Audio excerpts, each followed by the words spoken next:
السلام علیکم dear viewers, آپ دیکھ رہے ہیں میرے YouTube channel Islamic studies with Nouman. آج کی اس ویڈیو میں ہم پنجاب یونیورسٹی کی جانب سے 2020 میں علوم الفقہ کے پرچے کے معروضی سوالات اور ان کے جوابات کو پڑھنے جا رہے ہیں۔ حصہ معروضی میں 3 جز ہوتے ہیں: جز الف، جز ب اور جز ج، اور ہر جز میں سوالات کی چوائس موجود ہوتی ہے۔ اس طرح 3 جز میں ٹوٹل 20 سوالات بنتے ہیں، جن میں سے آپ کو 10 سوال کرنے ہوتے ہیں۔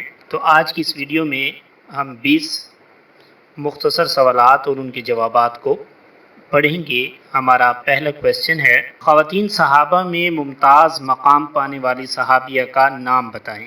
خواتین صحابیہ میں جنہوں نے ممتاز مقام پایا وہ حضرت عائشہ رضی اللہ عنہا ہیں۔ فقہ کی فضیلت و اہمیت پر ایک حدیث مبارکہ کا مفہوم پیش کریں۔ آپ صلی اللہ علیہ وسلم کا ارشاد ہے: من یرید اللہ بہ خیرا یفقہہ فی الدین۔ اللہ تعالیٰ جس شخص کے ساتھ بھلائی کا ارادہ کرتے ہیں اس کو دین کی سمجھ بوجھ عطا فرما دیتے ہیں۔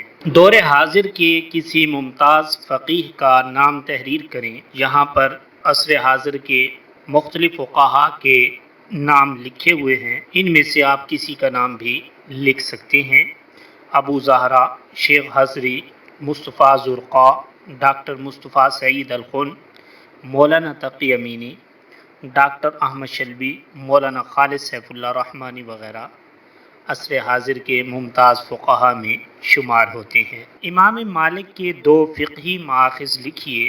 فقہی مآخذ میں ہمیشہ یہ بات یاد رکھنی چاہیے کہ جو ہمارے فقہاء اربعہ ہیں ان کے جو فقہی مآخذ ہیں، بنیادی طور پر قرآن، نمبر 1 قرآن اور نمبر 2 سنت، یہ بنیادی طور پر ہر ایک کے فقہی مآخذ ہیں، اس لیے آپ ان کو لکھ سکتے ہیں، چاہے امام مالک ہو، چاہے امام شافعی ہو، چاہے امام ابو حنیفہ ہو، چاہے امام احمد بن حنبل ہو۔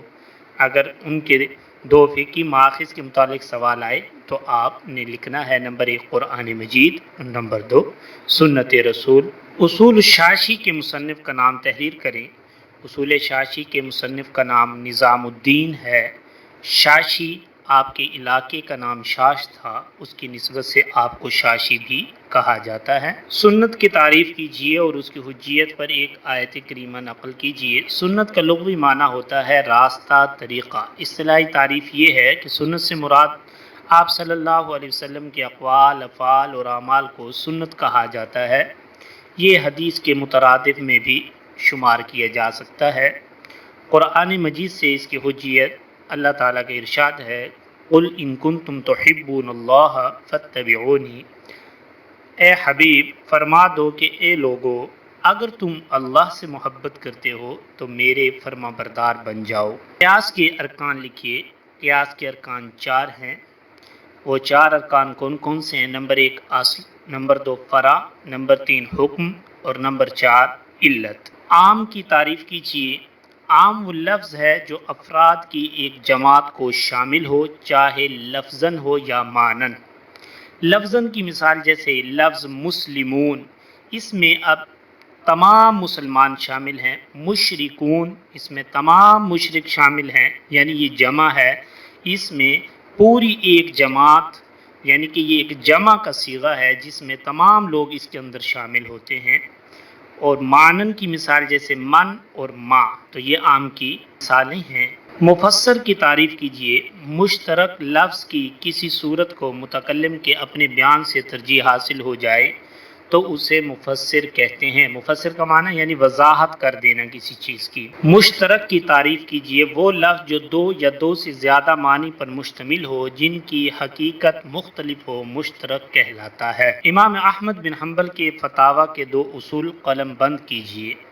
امام احمد بن حنبل کے فتاویٰ کے 2 اصول: نمبر 1 قرآن و سنت، نمبر 2 صحابہ کرام کے متفق علیہ فتاویٰ۔ قرآن مجید کے فقہی اصول تدریج کی مثال میں قرآن کریم کی ایک آیت پیش کریں۔ اصول تدریج کا معنی یہ ہوتا ہے کہ حالات کے موافق احکام کو درجہ بدرجہ نافذ کرنا تاکہ لوگوں کو پریشانی اور مشکل کا سامنا نہ کرنا پڑے۔ اس کی مثال قرآن مجید کی ان آیات سے آپ سمجھ سکتے ہیں۔ جب اللہ تعالیٰ نے شراب کو حرام قرار دینا چاہا تو اچانک سے یہ حکم نہیں دیا، بلکہ آہستہ آہستہ تدریج کے اصول کو اپناتے ہوئے پہلے شراب کے متعلق، اس کے برے ہونے کے متعلق لوگوں کو بتایا، پھر اس کے بعد آہستہ آہستہ دوسرا حکم نازل کیا کہ جب نماز پڑھنے لگو تو اس وقت جو ہے شراب پی کر نہ جائیں۔ تو اس سے مزید مسلمانوں کے دل میں شراب سے دوری پیدا کی جانے لگی۔ دیکھا گیا کہ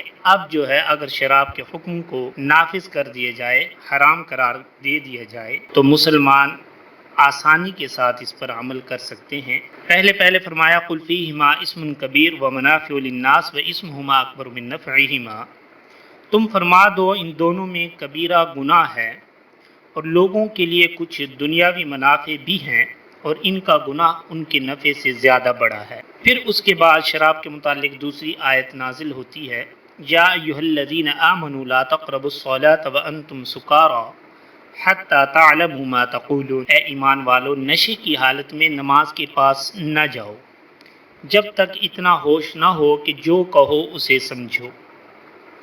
اور پھر سب سے آخر میں سخت حکم نازل فرمایا، انما الخمر والمیسر والانصاب والازلام رجس من عمل الشیطان فاجتنبوہ، شراب اور جوا اور بت اور قسمت معلوم کرنے کے تیر ناپاک شیطانی کام ہیں، تو ان سے بچتے رہو۔ تو یہاں پر مکمل طور پر منع فرما دیا گیا۔ الحیوانات مفترسہ سے کیا مراد ہے؟ وہ خونخوار درندے جو دوسرے جانوروں کو کھا کر اپنی خوراک حاصل کرتے ہیں، انہیں کہا جاتا ہے۔ اس کی مثال جیسے شیر، چیتا، بھیڑیا، لومڑ وغیرہ۔ خلا کے دو مترادفات لکھیے۔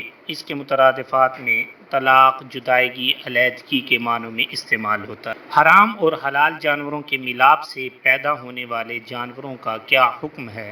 فقہا کے نزدیک یہ جائز ہے۔ اس میں اعتبار جو ہے وہ فقہا کے نزدیک ماں کا کیا جائے گا۔ اگر ماں حلال جانوروں میں شامل ہے تو جو بچہ جنے گی وہ حلال ہوگا، اور اگر وہ حرام جانوروں میں شامل ہے تو بچہ بھی حرام میں شامل ہوگا۔ الضرورہ کی تعریف کیجیے۔ بحالت مجبوری اور تنگی میں شریعت کے حرام کردہ چیزوں میں بقدر ضرورت ان کو جائز قرار دینا، یہ ضرورت کی تعریف ہے۔ شافعی فقہا کے نزدیک دو حرام حشرات الارض کے نام لکھیے، سانپ، چوہا وغیرہ۔ حق کے لغوی معنی بیان کیجیے اور تائید میں ایک آیت کریمہ پیش کیجیے۔ حق کا لغوی معنی کسی سچائی کو اس طرح سامنے ہونا کہ جس کے بعد اس کے وجود کا انکار کرنا ممکن نہ ہو۔ اس کی مثال جیسے اللہ تعالیٰ نے فرمایا ان وعد اللہ حق، کہ بے شک اللہ کا وعدہ حق ہے، سچ ہے، اس سے انکار ممکن نہیں ہے۔ یہ ایک ایسی حقیقت ہے کہ اس کے وجود کا انکار ممکن نہیں ہے۔ زمینی پیداوار میں کس قسم کی اشیاء حرام ہیں؟ نشہ آور اشیاء۔ اگر آپ کو میری ویڈیو پسند آئی ہے تو اس کو لائک کیجیے، شیئر کیجیے۔ اگر آپ میرے چینل پر نئے ہیں تو میرے چینل کو سبسکرائب کر لیجیے اور گھنٹی کے نشان کو دبا دیں تاکہ آپ کو میری ہر نئی آنے والی ویڈیو ملتی رہے۔ نیکسٹ ویڈیو تک کے لیے اجازت دیجیے۔ اللہ حافظ۔